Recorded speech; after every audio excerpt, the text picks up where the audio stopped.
the topic today has been about how to use your voice well in presentations and speeches. So I'm really kind of working with that at the moment, and how to be aware of those vocal extra bits that you can add to your speech. So we're not just focusing on content, but we're also focusing on how to have a healthy, basically healthy voice that's matching your tone, so you've got access to all the dynamics in your voice. You know, so you're not just stuck in this little kind of stuck voice feeling, but that you've got lots of vocal range that is plus pretty much projecting out of you, as opposed to being forcing your voice, because you can force your voice when you don't exercise it in a healthy way and keep it alive. So, Glenda, what's your situation? Would you like to tell me a little bit about what you know about your voice, or what you would like to see happening more? One of the things I noticed, well, years ago, I used to hate hearing my voice, just the audio. And it was just so difficult. It took me a long time to finally just say, I'm going to listen to it because I speak time to time. And so I want to be able to just be, like you were just saying, use more of the range of my voice, because I tend to, I'm sorry. Go ahead. I tend to stay in one place with my voice.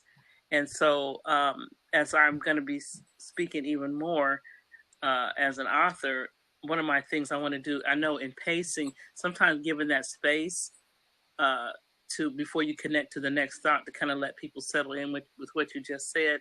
But just, I mean, as you hear me, you know, you can hear that for me, I feel like I'm kind of in the same place a lot, more than what I want to be. Yeah. And a quick tip around that is, what's happening with our voices is, as we get older, the voice ages and it becomes deeper and more muffled. I'm not saying your voice is muffled, okay? But what I am hearing is, especially for women, we lose that higher register. So this is where it's important to keep exercising your voice. And I was just talking before to Hillary about how to exercise your voice from low, middle to high, and keeping your voice healthy. So therefore, the voice is becoming more vibrant. You don't have to force it out as much, which means you're going to reduce fatigue. You're going to also feel your muscles won't hurt in your throat. They could hurt. And the other thing is muffleness. It's like a mixer. If you start to take the high, middle, and low frequencies out of the mixer, basically your sound is squashed. It's not resonating. The frequencies aren't free. So this is what we're doing with our voices, is by not exercising it. And so this is where I'm a coach, a vocal coach, not just in voice technique, even though that's my forte, but also areas where people are holding back their message, or they don't know what to say, or they feel stuck, or they're not speaking from their heart, they're speaking from their head. There's all that component also. But right now we're talking about the physical aspects of the voice, and the physical aspect of the voice is that speakers need to warm up and prepare their voices. They need to exercise them. Otherwise, you run the risk of getting stuck in a particular area of your voice, and it becomes jammed in there. It becomes absolutely jammed. And once it becomes jammed, it becomes muffled, monotone. Yeah. And you will feel that you're suffocating, almost like everything's over here all the time. You won't enjoy it as much. So our brains actually enjoy voice. So, you know, I mean, singing is fantastic. If you know, everybody can sing if you're taught well. And the technique I teach is speech level singing. I think singing is really, really powerful for speakers, but a lot of speakers think they can't sing. Anybody can be taught if you're taught with the right technique. And what I teach with technique is amazing. But I'm not here to tell you about singing. I really am here to say that you need to look after your voice and treat yourself as almost a singer, even though you may not be a singer. I'm sure you are, Glenda. I'm sure you are. But what I'm saying is, we don't force our voices. We resonate our voice. We throw our voice. We project it. We utilize low, middle, and low. So one of the things that I'm doing is I'm pretty much a vocal coach, like where somebody can access me as once a month. They can come and see me or any time of the month, and you just sort of come just on Skype. You can contact me, and I take you through your specific need for your voice. So in other words, if you're husky, I know what you're going to need right now. I could just give you a tip because I don't want you to leave like have nothing out of this. I mean, I'm sure you're getting a lot out of it, but you know, something like that's just going to activate your voice. But there's a wrong way of doing that, by the way. So that's where it's important that has somebody on the outside is actually listening to you. Yeah. Because your voice inside your head is very different to your voice coming out of your head. Yes. Yes. Yeah. So if you're interested in doing anything with me, I could do that with you on Skype. I appreciate you guys being here. This is awesome. So, Frank, we were just talking and you were talking about what you were doing. And I just noticed, you know, you were getting into your safe zone, the zone where you do what you do. And I find that when people are in that space, they change. All of a sudden, something about them, they become more in their authority space, yeah? Like we've got a space of function and our space of authority. And that's where we do really well because we spend so many hours doing it and perfecting it. And we don't know what we sound like until somebody perhaps who listens that way, you know, gives us some feedback. So, or you listen back to a recording. Right, which I hate to do because I hate the sound of my own voice. Exactly. And we all hate it. Even the best singers I've taught, who I think are amazing, say to me, I hate my voice. And I'm like, what are you hearing? You know. Well, because you know, obviously as a voice coach, you know that what you're projecting through the air is very different than what you hear internally because it's also vibrating and echoing within you know, the solid and internally. So you're getting a very different exactly. And when I do my vocal exercises and I'm actually doing them the way I've been told to do them, okay, can you put it a bit here? Can you do it that way? Can you do that way? I'm like, this feels like I'm yelling. And then, no, I want you to listen back to the recording and listen to the difference to what that sounds like as opposed to what you're doing over there. All right, yeah. My Blab is going to be at 6 o'clock in the morning, and you're going to hear me that I'm not going to sound husky because I'm going to warm up my voice before I even speak, okay? That's what I need to learn how to do. Just quick warm-ups. So basically, you know, there's all these little things that can impede upon a successful delivery of your presentation or communication, whatever it is. And it's so important, right? You prepare and you just hope you can get it out, and then bang, something happens to your voice, right? How are you going to get that information out? We have teachers in Melbourne, $21.5 million a year comes out of our Victorian government, you know, funding for support of teachers' voices because of vocal injuries, because they're cutting across classrooms of 26 kids, you know, and the acoustics aren't right and so on. So right now as I'm speaking, I feel my stomach moving, okay, because this is actually supporting my voice. My voice is like the branches of a tree, you know. The trunk is in my abdominal muscles. And I think a lot of people are trying to speak with no support. And so over time, what happens? We hear aging of voices, we hear huskiness. There are a lot of motivational speakers and coaches and trainers who are terribly husky, husky is like, you know, that kind of raspiness. And it may sound cool, and sexy, but, you know, it's a damaged voice. Rod Stewart would be the epitome of it. Or Bruce Springsteen or Bob Dylan. Yeah, and what happens as they get older, they can't do their stuff. Their vocal range, instead of being quite wide and expansive, it's reduced to this much frequency.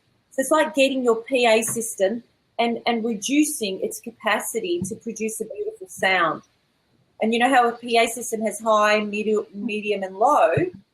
Well, we're getting rid of all that ability in us. We're changing the frequency level and all the God-given, you know, beautiful voicing that we can create. We damage that just by simply pushing against and forcing our voice, because you have to force that morning because you've got an issue.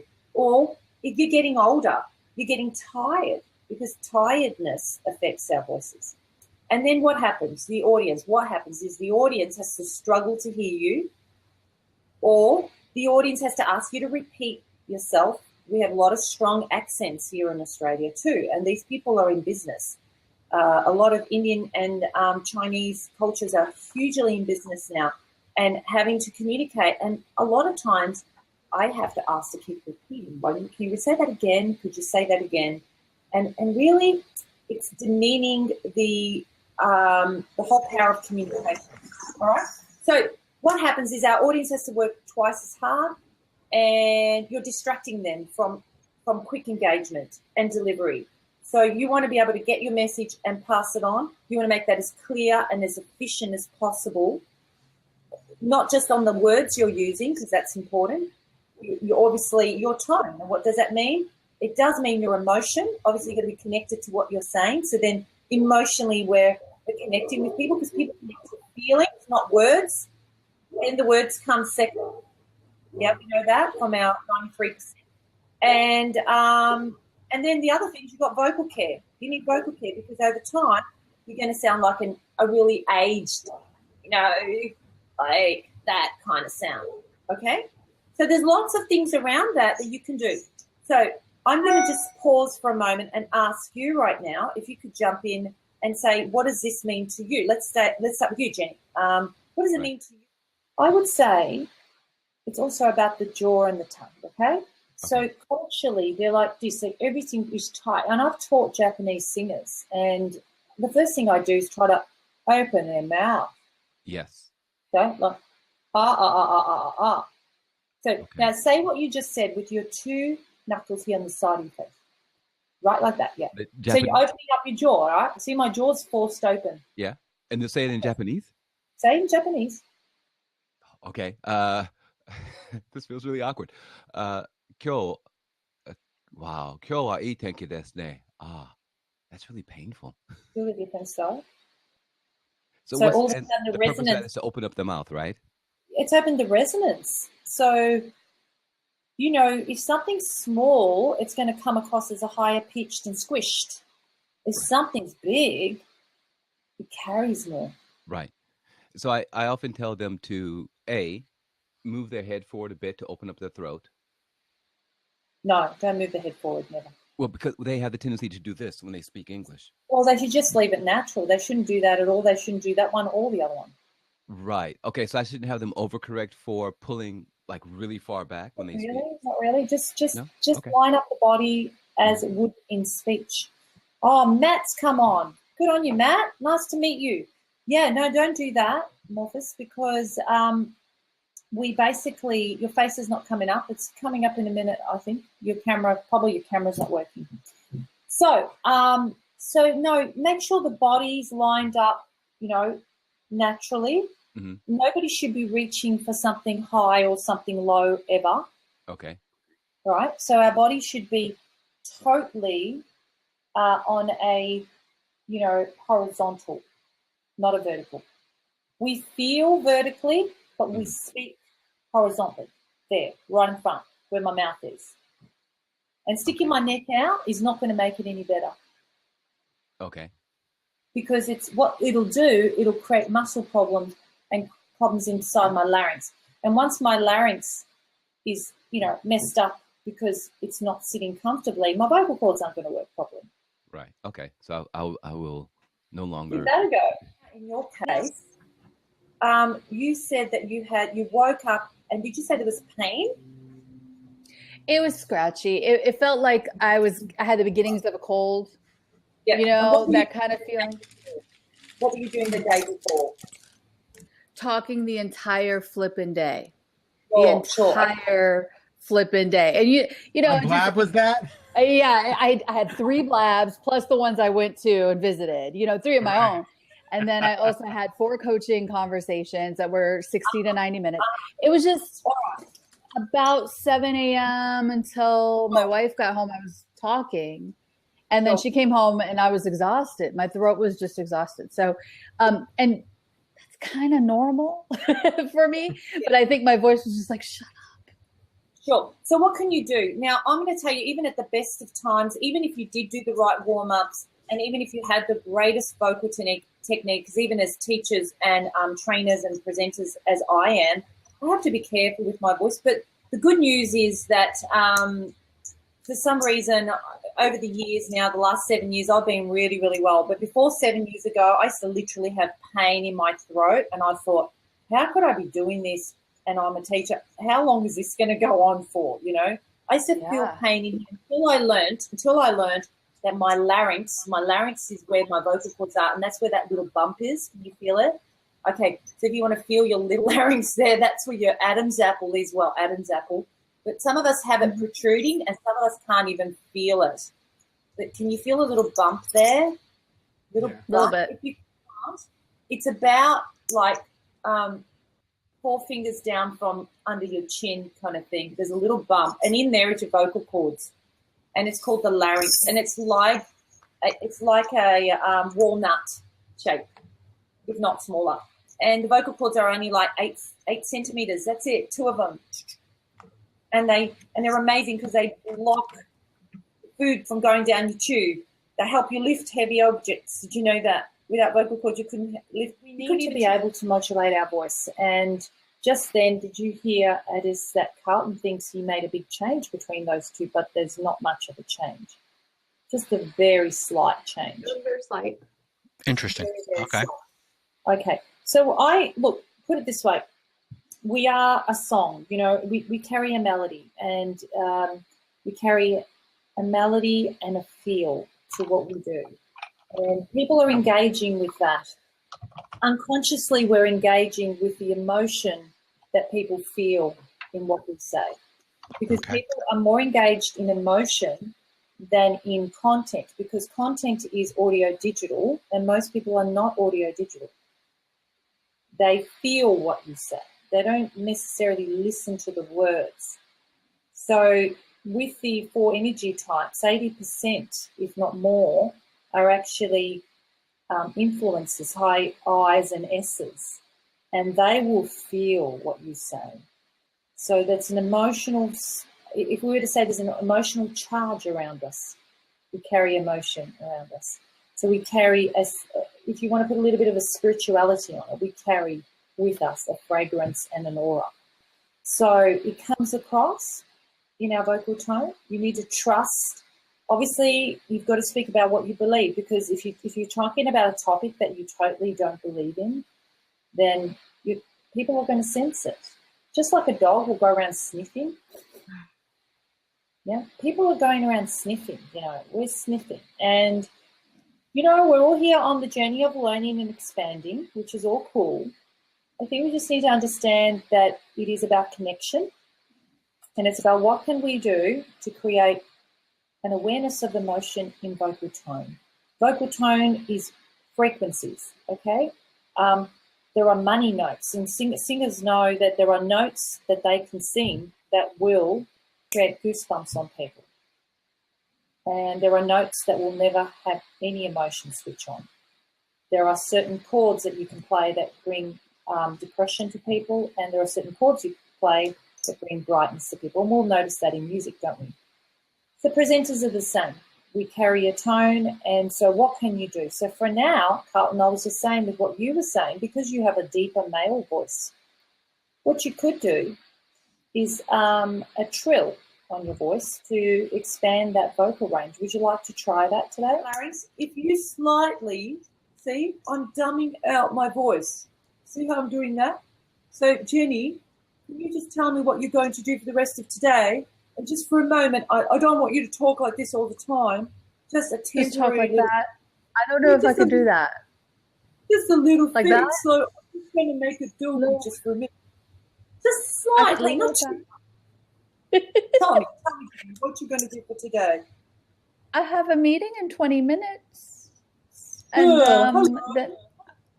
then I have to do the laundry. Yeah. Look at your eyes. I'm like, I don't know if I'm doing it right. Yeah. It's like what it is. It's Yogi Bear. Okay, the Yogi Bear sound. You know, hello. The one you do. Yeah.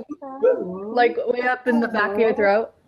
Oh. Well, yeah, now she calls it opening the mouth. Very interesting, because what you've done, you've just created more space in your throat. Mm-hmm. Now, when you create more space, guess what happens? The resonance is richer. You don't have to force your voice as much. Okay? So when you do what you're actually doing when you're speaking and you're getting tired and you're trying harder and harder, it's doing the opposite. You're pulling it up. Mm. Okay? And then you're tight, and that can happen because your tongue's tight or your jaw's tight. So what happens? You're pulling it up, and when you're pulling it up, right, you have this tightness going on that's actually reducing your volume and giving you the fatigue and the huskiness. Now, this is not as strong, I understand. So suddenly I've lost my vibrance in my voice. But it's just a quick fix that you can do when you get away from where you say, just get rid of the tension. You want to try that? Okay. Oh, now, look what I've just done. I've picked up my face. Try that with 2 hands. I'm sorry, but you got to do some weird stuff. I am very comfortable being weird. I'm better at it than most. Is that what you want me to do? Let's just see what will Coach Jenny do. Bottle of water. And what does that do? It just gets air in your larynx? Okay. So first thing you've done, 2 things. You've lowered your larynx, so you get rid of the tightness in your throat. See, right now as I'm speaking, I'm making sure that I'm I'm relaxing my throat. A lot of people don't even know what that feels like. Because you don't. Yeah, I'm always holding my breath, and I'm like, you know. I can hear it in your sound. I can hear it in your sound frame. We'll talk about yours in a minute. So what we're going to do is go, and the thing is I have to listen to individuals because everybody does it differently, yeah? So if you could give that a go, Jenny, because I know you have to go to your next meeting. So this could be I do. Just do, like, I push up my cheeks a little? Is that what you're saying? Yeah, you pick up the skin around your cheeks and you dumb out your voice and then blow through. Yeah. Like that? Go. I sound like a total freak. For now. And, you know, out of curiosity, go. Do that again. I don't think I can do that. What can you do? I would suggest to keep your voice healthy. Let me give you a couple of tips. Okay, I'm there. Come on. Yeah. Let's make this session very useful, right? And so I would suggest that you move from your chest voice to middle and head, right? And what I'm talking about there is about frequencies. Mm-hmm. So then you keep your voice healthy. See, a lot of people don't know that there's a chest, middle, and head voice frequency base. So it'd be like getting a mixer, and you know your little buttons, which is high, lows, and middle, and low frequencies, are all turned off. And whatever it does, it does. Well, it's not right. We need to adjust those knobs to get the best sound. And so when the voice is working at its best sound, it then resonates freely and has longevity. Mm-hmm. So even though I use my voice a lot, I will still keep it exercised. Okay? So, for example, I'll give you another example. I went to the gym after 2 weeks yesterday, okay? And I went and did some Pilates exercises where I just push out the, you know, with the rubber strings and things. And my legs just didn't want to move after 2 weeks. And I thought, 2 weeks I've lost power in my legs. This used to be easy. I now can't do it. It's exactly with voices. Voices are a muscle. It's a muscle. So you're using this particular vocal range every single day. And then you might get a little bit healthier sometimes, and in the sense of you've just had a rest, you've got a bit more spark, you'll go a little bit more higher. But you'll never go as high as what I'm suggesting you should exercise, and as deep. Okay? Okay. So it's like yoga. It's like do your stretches before you pick up your weights or before you go for your run. Well, there are vocal stretches to do. If you see yourself as a professional speaker and you want to be doing it for a long time, So this is where I see myself down the track working more and more with speakers, let's say on a monthly basis or something, taking them through a series of exercises depending on their vocal need, because everybody has a different type of voice too. We have about 4 different voice types, and those voice types are going to come up when you speak. Like the way you make sound, there are 4 different ways of making sound. All right, so this is the least of your thought right now. However, I see it as the most important thing because it's going to give you vocal health and it's going to give you a beautiful, stable tone, a beautiful tone that people can listen to over and over and over.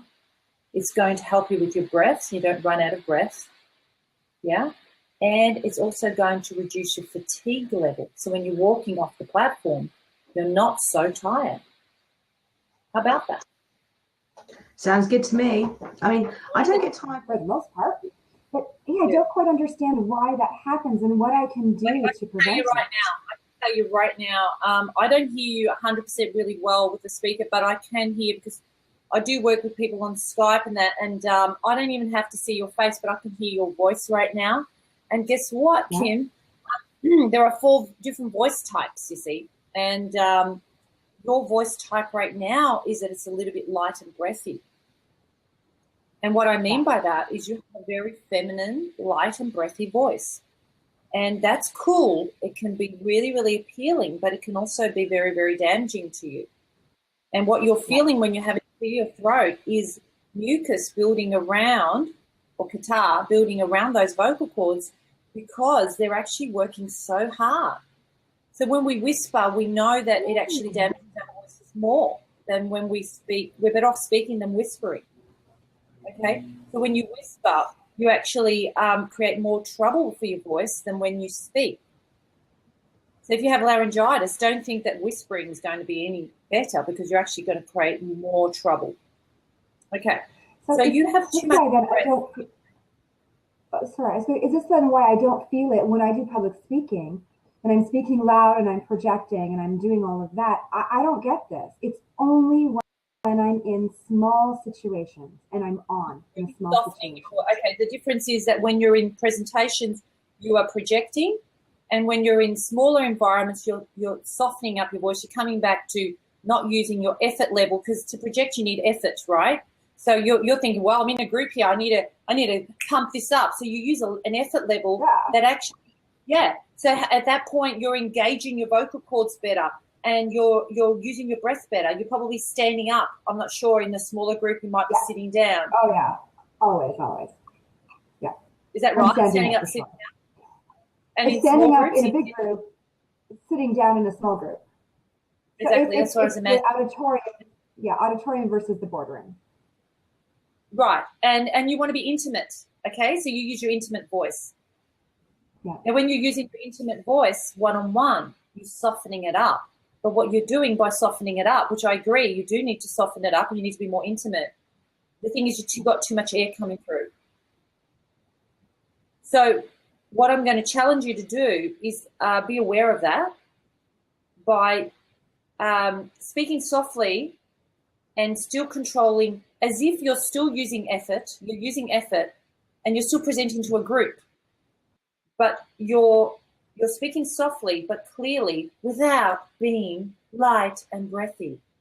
Now, because you know when you do that, when you do light and breathy, we are not pleading, but we want to engage. We want to connect. We do that in relationships.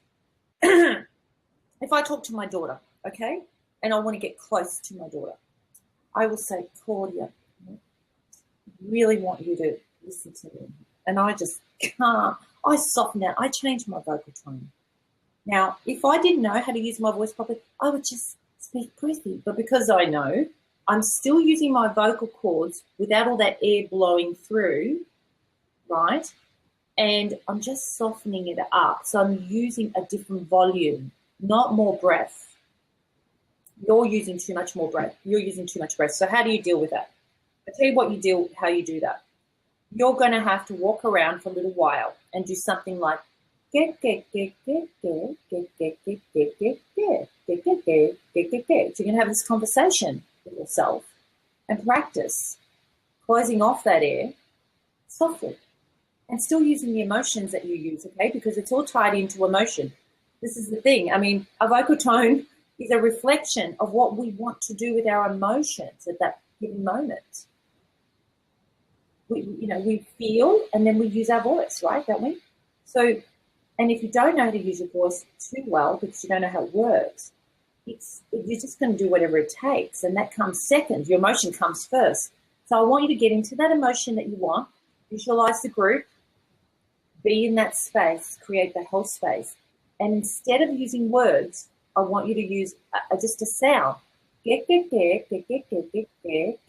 I've chosen because is actually blocking out the air. Can you feel it? So try it. Oh. So Maria, like that? Good. Now, trust me, there's some weirdness going on, okay? It's just that we have to do some of these sounds, and I'm using consonants and vowels, right? Because consonants will block the air or allow the air, right? So consonants allow or disallow air, and vowels carry our frequency, our pitch, our sound, our music, whatever. Okay? So I've used E and K for a reason. So you get where I'm coming here. All right. So now, if I gave you an F, for example, I'm going to let the air come through. Some people need to let the air come through because they're too tight. Now, if anybody here wants to take a seat, please do. Thanks so much. This is great. We've got a lot of people on. Now, so Kim, so if you went, again, you need to say the K. Can you feel the blockage? K. Can you feel that? Yeah. And what happens in your stomach area as you do K? Do you feel any tightness around your abdominal area? Oh, yeah, absolutely. Yeah. Well, guess what's happening? The air's being blocked. Okay. All right. Now, why? Yeah, because I'm just picking up on this little chat we're having here. I mean, I could do better if we had a session together, okay? Because I could really suss this out even further. But what I'm picking up on what you've said and the way you're sounding right now is that there's a lot of air coming through. So if you just practice very quietly, by the way, not forever, by the way, because everything that you do forever can become a problem. Then you have the extreme of that. And then we have to go, oh, well, you better do this now to balance it out. So 2 months from now, when we have the same Blab, it'll be the opposite issue. Could be. I'm not saying it is. This is where, a vocal coach will kind of map this out, because you go in this direction, then you go in that direction, then you go in this direction until you learn. So ideally, a 3-month program down the track is a great idea because you learn about your voice as it changes. And as you do podcasts, it's different to live presentations and so on and so on. So going back to you, so if you went, sorry, I was just going to say, is that generally when you work with a vocal coach, is it a 3-month engagement usually? Is that ideal? Start with a vocal strategy session and see what the whole need is. Okay, let's just map out what the deal is with you. And then the reason why I say 3 months is because there's muscular behaviors that need to change. It's not just about knowing this information. And Blab is great because I can share about what you can do and consonants and vowels and air and blah, blah, blah, tongue and jaw. We haven't even gotten there yet. But the thing is, how are you going to change those muscular behaviors if you don't work with somebody who's going to tweak it? You can buy a vocal program, but nobody's there saying, well, that didn't come out the way the teacher said. There's nobody listening on the outside of your body who can change it around and say, tweak it. It's like the Apollo 7, on the way to the moon lunar landing. It was off track most of the time, and it was being taken in. So a coach brings you in, and as you know, Frank, you're a coach. What we do is if people work with us, we golf course can bang it in, and as you're doing that, you're learning about your voice. Yeah, course corrections. And so you're learning about your voice and you're going, wow, I didn't even know this, that I could do this with my voice. And I can, for the rest of my life, understand how to use my voice well, really for my audience, to make money, to be influential, to be emotional, yeah, but mostly for me, because my voice is mine. It's the organ of my soul. It's going to be my carrier of my expression. Do you know? Do you get what I'm saying? I love that. The organ of my soul. That's great. Yeah, no, it's not my quote. It's not my quote, but I love it. You know, I'm just saying that touched me when I saw that, because, you know, I love words that can express things, but our voices, we need to look after them, because, again, they can age, they can fatigue. Can you imagine if you have to clear your throat every single time after every sentence, how annoying that is for that? And people feel like something, and they can by a program and practice these exercises without understanding what they're supposed to be hearing and how to do it well. So people buy these vocal exercises, they do the exercises, and nobody's checking to see if they've actually done them well and if it's actually working. So a vocal coach, what I do is I do vocal strategy sessions where I assess the person's voice. We give them specific exercises to change their tone, and they can either leave it there and then and just take those exercises and say thank you or work on this stuff, okay? And we obviously find out what it is that they want to do about their tone. What is it? Do you want to deepen it? Do you want to slow down the speech? Do you want to, what did your coach say? For example, what did you advise? And I can get up to. What are you trying to achieve? Is it in business? Is it in relationships? Is it a voice in business and relationship can change? It needs to change. You've got to have that flexibility.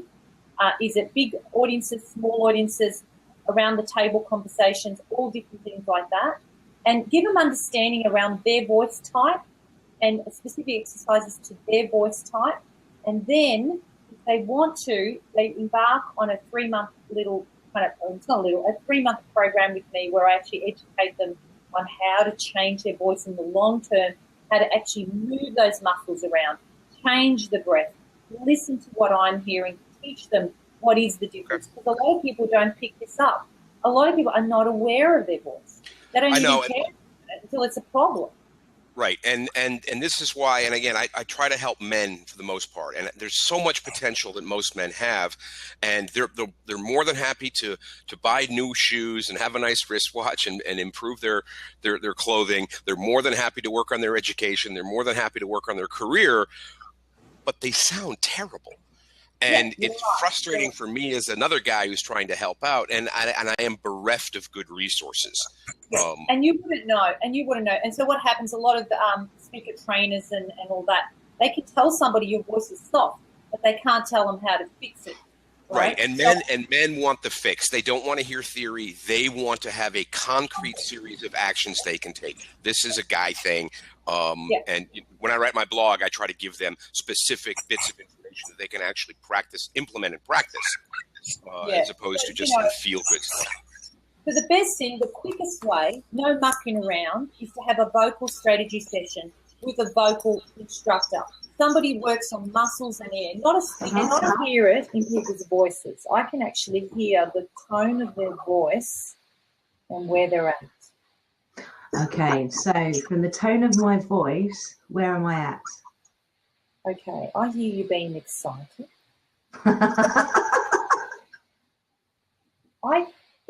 And can I also say that there's that emotional thing about voice, and because your head hears it every day. Your head hears your voice all the time. Whether you say it or not, there's a voice going on in your mind. Mm-hmm. Yeah. So that tone that you are representing to yourself is going to create energy. So if you're excited inside, it comes out, right? Mm-hmm.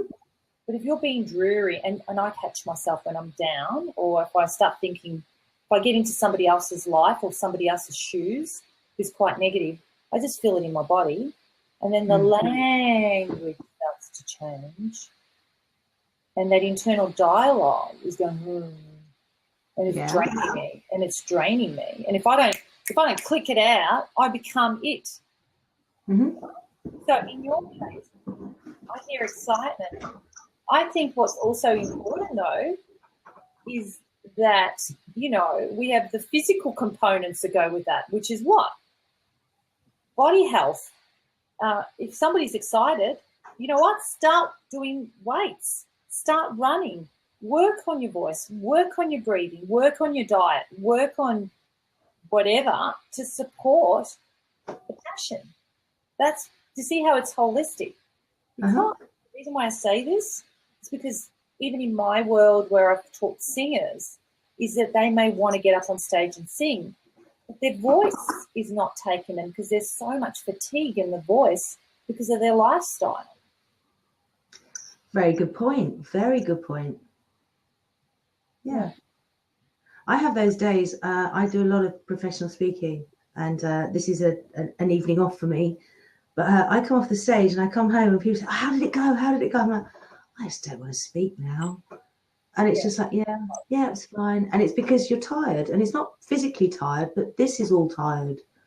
Gesticulating is all tired. So the people I'm working with are those that are go-getters and are doing stuff and they're out there, like yourself, Hillary. And I think where I want to be playing is supporting people that are speakers. Good for you. Vocal exercises and the whole holistic physical side to voice. Because if we took your voice right out of it right now, I mean, I know you're a writer, but if you wouldn't be able to present. Actually, would you say that, let's say Roland, do you have a sore voice? Did I hear that? I just saw him. I haven't